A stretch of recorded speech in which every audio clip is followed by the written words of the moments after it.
Salut les amis et bienvenue. Je suis très content. Je suis sûr que quand je vais dévoiler le pourquoi je suis content, vous aussi vous serez content. Content pourquoi? Parce que cette marche vers l'indépendance énergétique, alimentaire, médiatique, cette marche vers l'indépendance éducative est en train de prendre son petit bout de chemin et nous devrons encourager tous les pays, des micro-États dans cet ensemble qu'on appelle l'Afrique, qui sont en train de faire tout pour qu'on accueille cette indépendance-là. Hein, on devait les applaudir et continuer à les apprécier parce qu'ils vont influencer les autres. Oui, parce que quand on aura notre indépendance éducative, par exemple, on va cesser de parler la langue française ou l'anglais. On aura notre langue. Je veux dire que dans le système éducatif, on va apprendre à nos enfants à parler nos langues et faire des études avec nos langues. Parce que vous savez, aujourd'hui chez nous, des gens qui savent bien manier la langue française ou l'anglais pensent qu'ils sont des intellectuels, juste parce qu'ils s'expriment éloquemment avec la langue d'autrui. Si par exemple, on arrête de parler le français ou d'apprendre en français ou en anglais, vous voyez qu'ils seront les illettrés.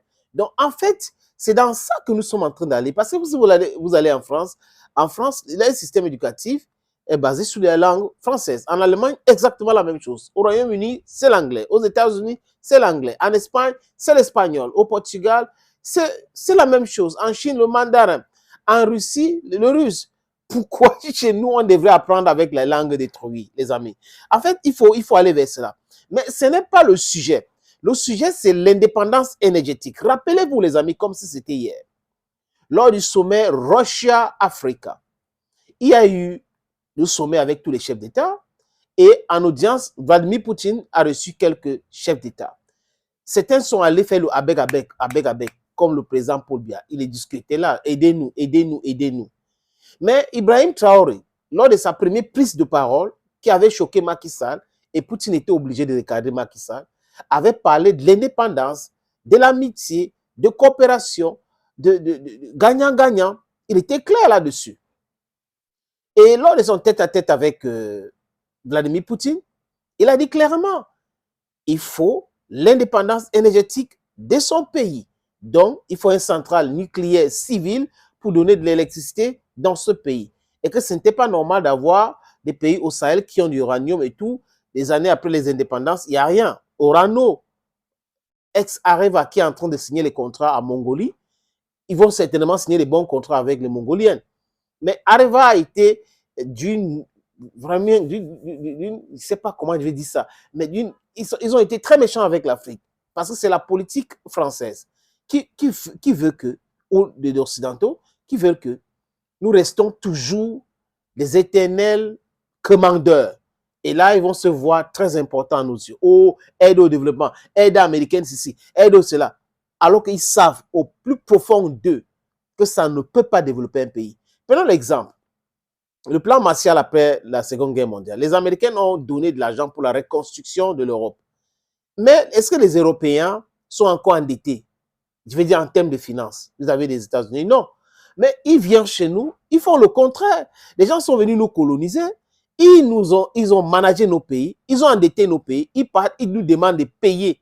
De payer. Et il y avait certains chefs d'État qui comprenaient cela. Des vassaux comme ça, les amis. Nous devrons avoir notre indépendance énergétique. Et on est en train d'aller vers là. Le ministre de l'énergie et des mines du Burkina Faso est en Russie. Pour un forum, je crois que ça va finir le 16 de ce mois.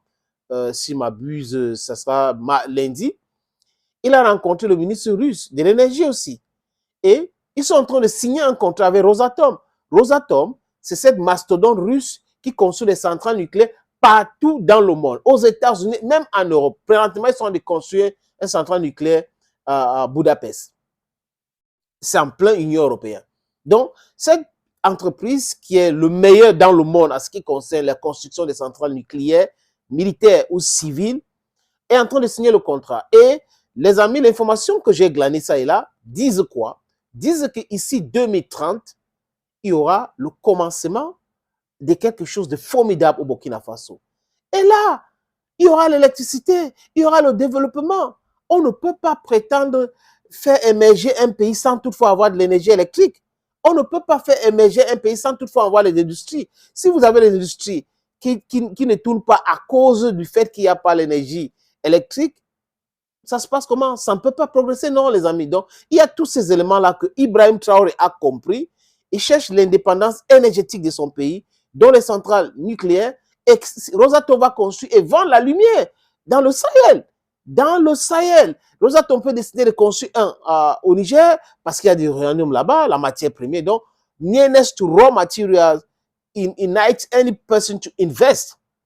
Transportation also to go to Burkina Faso, it will not be that complicated.